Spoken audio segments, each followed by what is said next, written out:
When we have 13,000 Americans living on the moon, they can petition to become a state. By the end of my second term, we will have the first permanent base on the moon, and it will be American. Florida is a toss-up right now, but Newt Gingrich would easily win the moon state primary. There is a lot to talk about here. Let's put it in a little bit of context.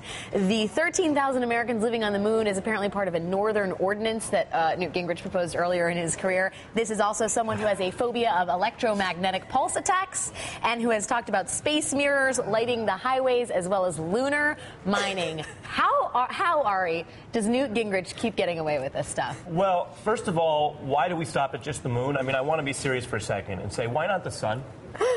We are Why let a heat nation stop us? of Why let inventors, flesh-searing heat dreamers. stop us? Manifest destiny. I mean, this is something that both parties do, actually. I mean, I'm not going to defend Newt Gingrich because it's bonkers. And of all the problems we have, I don't think a lack of a lunar state is anywhere on the list, even if you want the NASA vote in Florida. Having said that, this rhetoric comes up in presidential campaigns over and over. When I worked for John Kerry, we were in living rooms in Iowa, and people would ask questions about corn, and then he would pivot and say, by the way, I think we should go to the moon right here on Earth. I'm talking about a domestic infrastructure jobs program. And it was this Sputnik rhetoric, and both sides do it, and it is this idea that the earthly matters we have to deal with as politicians are boring, but when Kennedy sent us off to the moon and when we were fighting with the Soviets, improving our all of our inventive abilities, that was an exciting time. And so I think there is this nostalgia in the body politic, and although I ridicule it because it's ridiculous. Bonkers, I believe, is the official term. Bonkers. It is a real thing, and it's not just limited to Gingrich. It's also a real thing on the space coast of Florida. I mean, we have to take into account the demographics that he's talking to. He's talking to people who work at Cape Canaveral, work in the space program,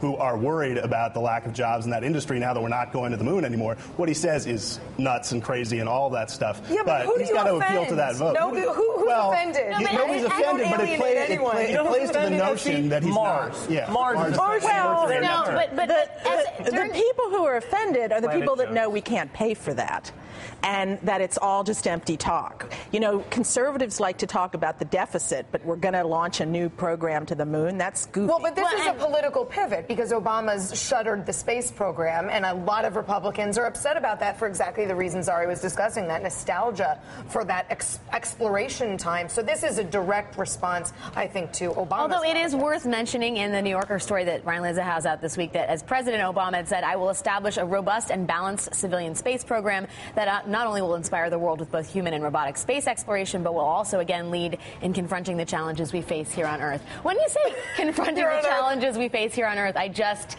keep wanting Mr. Sulu to come on and tell me where I think the problem with Gingrich talking about this, there is absolutely the case for American ambition and the Kennedy moment and the space program, but it plays into the idea that Newt is both grandiose and totally loony.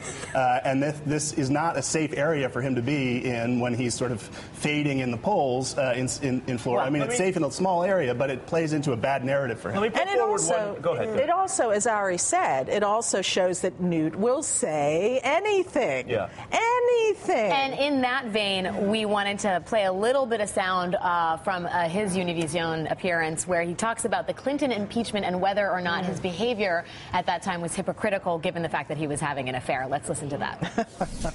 People think that's hypocritical to criticize President Clinton for doing the same thing that you were doing at the same time. Okay, there's some place here where there's a mental synapse missing. I didn't do the same thing. I have never lied under oath. I have never committed perjury. I have never been involved in a felony. He was. Wow, a mental synapse missing. He always calls people stupid. I don't get why he does that. What a jerky line. I mean, that was really, I mean, even behind closed doors, that would kind of be a jerky line. Yeah. But to say it in public when you're being, taped, for one, you're in front of a live audience. And when, for one, you may have exhibited the jerky behavior. Say you disagree, and the fact is it's enormously hypocritical for him to do what he's doing because he made morality an issue. I mean, this whole nonsense about how Clinton lied under oath, the whole point of that scandal was a sex scandal. It was all about private sexual behavior. Nothing to do with this cooked-up scheme to get him to be before a grand jury. Nonsensical. Completely and utterly hypocritical for Gingrich to talk about. And yet, Gingrich earlier today calling Mitt Romney grossly hypocritical. Let's listen to that sound. Something so grotesquely hypocritical about the Romney campaign that I think it's just going to melt down over the next 6 or 8 weeks as the American people learn more about him. Let's just get it out in the open. I mean, he wants to run a campaign where he drowns me in mud with money he raises from people who are foreclosing on Floridians. Never mind that Gingrich's own campaign has gotten a $10 million infusion, one of the largest in history, from a casino magnate who is now under federal investigation. It's almost like mental jujitsu. You know, it's like he's been accused of a crime and just throws it right back at the interrogator and says, "You're the one that committed the crime." Well, that's the Gingrich. That's his history. Right. I mean, going all the way back. My first book was on the Revolution of '94. The way he became Speaker was tearing down the Democrats. The way he became Speaker was say anything, attack. Don't just say the Democrats are wrong on issues. Say they're evil villains. This is the Gingrich way. That was in the language. It was in memos that they would distribute. People used to say that Karl Rove was so brilliant because he would attack his opponent's strength.